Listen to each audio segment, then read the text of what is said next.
மகேஸ்வரிங்க sir. நான் வெங்கமேட்டில் வந்து வாங்கப்பாளையத்தில் குடியிருக்கேங்க sir. இப்போ நான் நிற்கிற கடை வந்து என்னோடய டிபார்ட்மெண்ட் ஸ்டோருங்க சார்.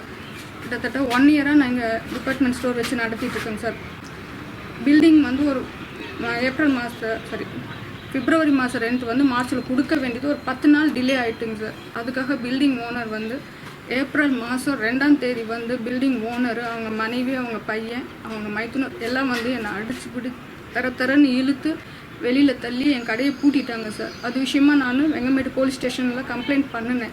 கிட்டத்தட்ட 50 நாள் ஆச்சு. இன்ன வரைக்கும் ஸ்டேஷனில் ஒரு கம்ப்ளைண்ட் கூட ரைஸ் பண்ணல. ஒரு சிஎஸ்ஆரோ மனு ரசீதோ ஆர் எஃப்ஐஆர் எதுவுமே போடலை. நான் சிஎம் செல்லிருந்து எஸ்பி ஆஃபீஸ், டிஎஸ்பி, ஐஜி வரைக்குமே கம்ப்ளைண்ட் ரைஸ் பண்ணிட்டேன். மகளிர் ஆணையத்துக்கும் கொடுத்துட்டேன். பட் இந்த வரைக்கும் எந்த ஒரு நடவடிக்கையுமே எடுக்கலை. நானும் முடிஞ்ச அளவு என்னால் போராடி பார்த்துட்டேன். என்னால் முடியல அப்படிங்கிறதுக்காக தான் வந்து நான் இன்றைக்கி மீடியாவுக்கு வரேன். எனக்கு கொஞ்சம் நியாயம் கிடைக்க ஹெல்ப் பண்ணுங்கள் சார். நான் எந்த தப்பு செய்யலை. ஃபுட்டேஜ் எல்லாமே இருக்குது. நான் கொடுத்ததுக்கான வாடகை கடைசி வரைக்கும் கொடுத்ததுக்கான receipt, bank statement, current bill கட்டினது எல்லா ப்ரூஃபும் என்கிட்ட இருக்குது. என்னை அடிச்சு இழுத்த வரைக்கும் சிசிடிவி ஃபுட்டேஜ் வரைக்கும் இருக்குது.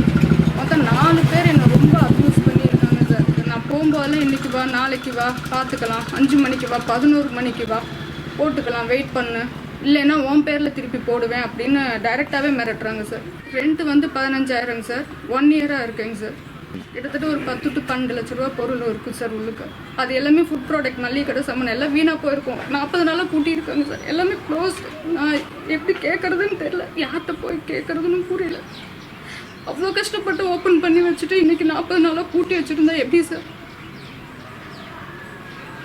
பில்டிங் ஓனர் பேர் மகேஸ்வரன் சார். அவங்க மனைவி பேர் பாபி. அவங்க தான் என்னை ரொம்ப தரன்னு அடித்து வெளியில் இழுத்தாங்க. அவங்க பையன் பேரும் கோகுல்ராஜ். அந்த பையன் என்னை அடிக்க வந்து அவ்வளோ கேவலமான கெட்ட வார்த்தையில் திட்டி அடிக்க வந்து கை பட்டுது சார் மேலே. அது இல்லாமல் அவங்க மாமா, அந்த பையனோட மாமா, அவரும் ரொம்ப தகாத வார்த்தையில் சொல்லி 2 ஷட்டரையும் இழுத்து பூட்டினாருங்க சார். நான் அப்பவும் சொல்கிறேன், நான் பூட்டாதீங்கண்ணா, தப்புங்கண்ணா அப்படின்னு சொல்ல தள்ளி விட்டுட்டு அவர் பூட்டினாருங்க சார். வெளியில் தரன்னு இழுத்ததும் இல்லாமல் ரோட்டில் தள்ளி விட்டு ரொம்ப அசிங்கப்படுத்தியிருக்காங்க சார். இத்தனைக்கு பப்ளிக் எல்லாம் பார்த்துட்டே இருக்காங்க. யார் சொல்லி அவங்க ரெஸ்பாண்ட் பண்ணவே இல்லைங்க சார். வெங்கமேடு காவல் நிலையத்தில் மொதல் நாளே புகார் பண்ணேன் சார். போலீஸ் வந்துட்டு நீங்கள் பூட்டக்கூடாது, திறந்து விட்டுருங்க, நாளைக்கு வந்து விசாரணைக்கு ஆஜராகுங்கன்னு சொல்லிட்டு போனாங்க சார். அடுத்த நாள் இவங்க தள்ளினதில் எனக்கு உடம்புலாம் காயங்க சார். அதனால் நான் ஜிஹெச்சில் போய் அட்மிட் ஆகி ஒரு 2 days அட்மிட் ஆகிருந்தேங்க சார்.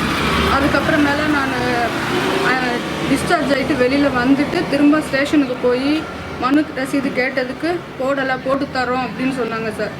பட் இது வரைக்கும் எந்த ஒரு காப்பியோட மனு ரசீதோ இல்லை சிஎஸ்ஆர் காப்பியோ நான் எஃப்ஐஆர் போட சொல்லி கேட்குறேன், போட மாட்டாங்க சார். எஃப்ஐஆர் கேட்டோன்னா உன் மேலேயே நாங்கள் எஃப்ஐஆர் போடுவோம் அப்படின்னு சொல்லிட்டு இன்ஸ்பெக்டர் சார் பேங்காகவே மிரட்டுறாருங்க சார். எஸ்பி ஆஃபீஸ் கொடுத்துருக்கேன் சார். அப்புறம் நான் சிஎம் செல்லுக்கு கொடுத்துருந்தேங்க சார். சிஎம் செல்லிருந்து நடவடிக்கை எடுக்க சொல்லி ஃபோன் பண்ணி இன்ஃபார்ம் பண்ணதில் தான் டிஎஸ்பி சார் ஒரு 4 நாள் முன்னாடி கூப்பிட்டாருங்க சார். அது விஷயமா போனதுக்கு நான் நடவடிக்கை எடுக்க சொல்கிறேம்மா அப்படின்னு சொன்னாருங்க சார்.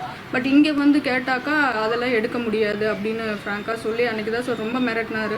உண்மையிலேயே நாங்கள் ஆப்போசிட்டாக கவுண்டர் எஃப்ஐஆர் போடுவோம், நீயும் ஜெயிலுக்கு போகிற மாதிரி இருக்கும், உன்னையும் ரிமாண்ட் பண்ணுவோம் அப்படின்னு மிரட்டுறாருங்க சார்.